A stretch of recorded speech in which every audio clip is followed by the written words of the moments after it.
Hello everyone, Oddopsi here with a short update on my new experimental build. It's a strange love-hate relationship to be honest, and I don't really know where to stand with this one. It's a pretty solid build so far, but the way I played results in ridiculous deaths because I can't stay behind my totems. To all you totem master race people out there, I'm sorry, but I try my best. Right, so what exactly sets this build apart from other totem builds? Well, for starters, it's a Berserker. Am I out of my mind? Absolutely. I still got a long way before I settle on a specific playstyle for this totem zerker, but the amount of healing and damage you have with it is quite dumb to be honest. Now you're probably wondering, why Berserker? Well, the main reason I picked Berserker over other classes is simply because of Warbringer. Every time you use a Warcry, you heal for 25% of your life and mana, and your Warcries last twice as long and have half the cooldown.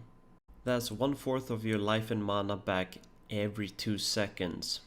Now, to put that into perspective, I haven't had to use a life flask since I was level 43, and I'm currently level 80. After that, we have Crave of Slaughter, which gives us 15% movement speed if we don't get hit, which means I can get around faster. It also gives 25% increased attack speed when hit, which will prove really good once I switch to Divinarius for the Whirling Blade Fortify setup. And let's not forget Aspect of Carnage. 40% more damage for the cost of 10% increased damage taken. There's not much to say here, it's raw DPS, nothing else. The last one we're picking up is Rite of Ruin for the extra damage reduction and stun immunity, plus it gives 25% increased attack speed if we haven't taken damage recently. The bread and butter of the build, however, is Warbringer by far. Having a spammable Endurance Cry for a chunky life and mana restore along with endurance charges and life regen makes things a hell of a lot easier. And a spammable Enduring Cry also means a spammable Immortal Cry, which somewhat eliminates the danger of physical damage. As soon as your Immortal Call activates, you already have your endurance charges back. I use double Sulfur Flasks for regen and DPS, double Granite Flasks for defense, and a Quicksilver for getting around the map faster along with Flame Dash and or Whirling Blades. I chose to run with Enfeeble, Herald of Ash and Arctic Armor as Hatred takes up way too much of my mana. This covers most of the weaknesses I have with the build at the moment. Totems are expensive to cast, so if I don't have enough mana to cast at least 2 totems plus a Warcry to get all my mana back, it's not worth it. At the moment I'm running a crit Shockwave setup, but I'm considering trying Elemental Overload with Flame Totem instead. An idea that I scrapped early on, at least for now, was a double Obliteration 1 setup with my totem. The idea behind it was to have Abyssal Cry as the trigger for the chain reaction caused by the wands, but that only worked effectively in parties, and because I mainly solo 90% of the time, it's not worth it. If you have friends to play with, however, give it a go, might be fun. Anyways, my build verdict so far is it's not bad.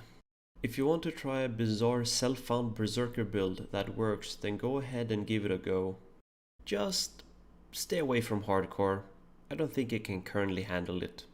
In other news, I have yet to try a Zero with this build, but it should be doable as long as I'm really careful. The trio are the only ones that I'm really worried about, to be honest. It can do Labyrinth really well due to its Warcry heal. You just have to run over the traps and heal every 2 seconds. And because it's a totem build, you're immune to Reflect and can just focus on staying alive by running around. The cons of the build so far have been few. I got low life for my level and I'm simply not careful enough in certain situations. I'm pretty sure they cannot patch out human errors after all.